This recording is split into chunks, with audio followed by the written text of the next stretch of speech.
자, 그러면 저희 이번에는 뉴스 살펴볼 시간인데요. 경제면 요약해서 잘 정리를 해드리도록 하겠습니다.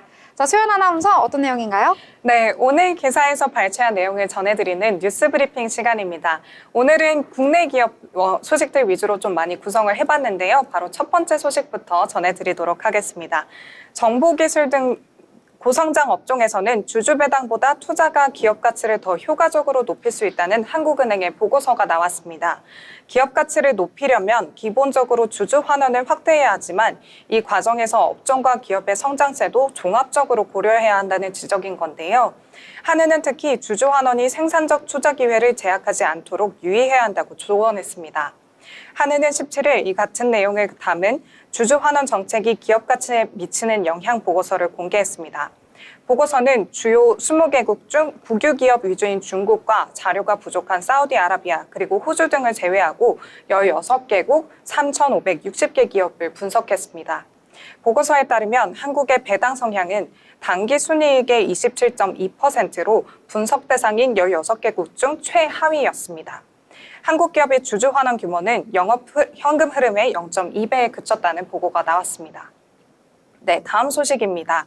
경제협력개발기구가 도널드 트럼프 미국 정부의 관세 정책으로 인해 내년 미국 경제 성장률이 1%대로 낮아질 것으로 전망했습니다. OECD는 현지 시간 17일 발표한 중간 세계 경제 전망 보고서를 통해 미국 경제 성장률이 올해는 2.2%, 내년에는 1.6%까지 떨어질 것이라고 추산했습니다. 3개월 전 OECD의 전망치 대비 각각 0.2%포인트, 0.5%포인트 하락한 수치인데요. 미국은 코로나19 팬데믹이 덮친 2020년 이후 4년간 최소 2.5% 성장률을 달성했는데 내년에는 1%대 저성장에 직면하게 되는 겁니다.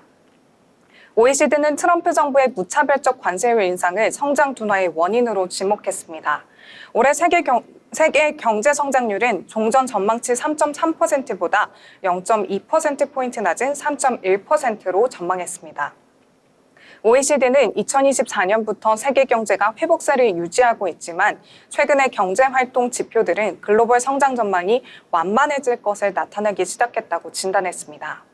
특히 도널드 트럼프 미국 대통령이 초래하는 이러한 불확실성이 악영향을 미칠 것이라고 내다봤습니다. 네, 다음 소식은 이번 주 홈플러스 관련 소식입니다. 기업회생 절차를 밟고 있는 홈플러스가 납품사 결제대금 등 상거래 채권뿐만 아니라 일반인에게 판매한 자산유동화 전자장기 사채 등 금융채권까지 전액 변제하겠다고 밝혔습니다. 지난 16일 홈플러스의 대주주인 MBK 파트너스의 김병준 회장이 소상공인 결제대금 문제를 해소하고자 사직을 출연하겠다고 밝힌 가운데 금융채권 관련 비판 여론이 확산되자 긴급 진화에 나선 건데요. 하지만 근본적인 홈플러스 정상화는 없이는 이 같은 조치도 당장의 비난을 모면하기 위한 미봉책이라는 지적이 나왔습니다.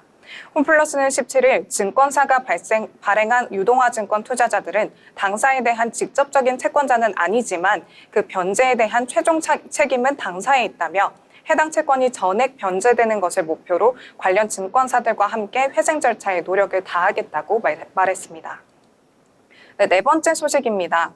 지난 수개월간 부진한 흐름을 이어오던 삼성전자 주가가 외국인 투자자 매수세에 급등세를 보였습니다. 그간 미뤄지던 엔비디아 향 납품에 대한 기대감과 저평가 매력이 커진 점 등 다양한 요인이 영향을 끼친 것으로 풀이되고 있습니다. 17일 유가 증권시장에서 삼성전자는 전거래 종가 대비 5.3% 오른 57,600원으로 거래를 마쳤는데요. 이 같은 상승세는 주로 외국인 투자자가 이끈 것으로 파악이 됐습니다. 한국거래소 정보데이터 시스템에 따르면 이날 하루 외국인 삼성전자 주식 4,941억 원어치를 순매수했고요. 지난해 하반기부터 삼성전자의 주가는 큰 폭의 하락세를 이어왔지만 지난해 12일 장중 88,800원으로 사상 최고가에 도달한 뒤 급격한 하락세를 보이면서 같은 해 11월 15일에는 49,900원까지 떨어졌습니다. 이는 삼성전자가 위기론에 봉착하면서 외국인이 계속해서 주식을 매도했기 때문인데요. 최근 6개월 동안 외국인은 삼성전자를 17조 9,901억 원어치 순매도했습니다. 반면 같은 기간 개인은 12조 3,093억 원, 기관은 1조 7,076억 원어치 삼성전자의 주식을 순매수했다고 밝혔습니다. 네, 마지막 소식은 LG 관련 기사입니다. LG그룹 주요 계열사 최고 경영자가 글로벌 완성차 회사를 잇따라 만난다고 합니다. LG 전장부품과 관련해 글로벌 완성차 업체의 문의가 쇄도하자 CEO들이 직접 찾아 설명하고 협력 방안을 논의하기 위해서라고 하는데요. 이런 그룹의 미래 성장 동력으로 삼은 전장에서 LG의 존재감이 커지고 있다는 분석이 나왔습니다. 17일 산업계에 따르면 LG전자를 비롯해 LG디스플레이, LG에너지솔루션, LG이노텍 등 LG그룹 주요 계열사는 오늘 6월부터 글로벌 완성차 기업을 대상으로 비공개 테크데이를 잇따라 연다고 하는데요. 현대자동차와 기아를 시작으로 일본 혼다 본사로도 날아간다고 합니다. LG그룹 비공개 테크데이는 외부에 알려진 것만 총 4번째라고 하는데요. 지난해 독일 벤츠 본사에서 처음 행사를 개최한 뒤 현대차와 도요타도 만났다고 합니다. 지난해 LG전자는 소프트웨어 중심 차량 핵심 부품을 현대차에 납품하는 성과도 내었습니다. 네, 오늘 뉴스 브리핑 여기까지입니다. 다음에도 중요한 소식들로 찾아뵙겠습니다. 네, 여러 가지 뉴스들 잘 정리를 해주셨습니다. 특히 저희 생활과 밀접하게 관련이 있는 기업이죠. 이 홈플러스 사태 오늘도 또 한 번 전달을 해드렸는데요. 이 홈플러스 사태로 인해서 소비자들뿐만 아니라 납품업체, 금융권, 투자자들까지 전방위적으로 이 피해가 확산되고 있습니다.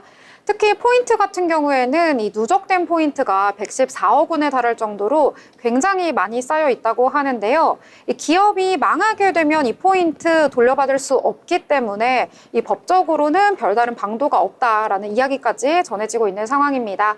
추가적인 소식 나오는 대로 저희가 정리해서 전달해 드리도록 하겠습니다.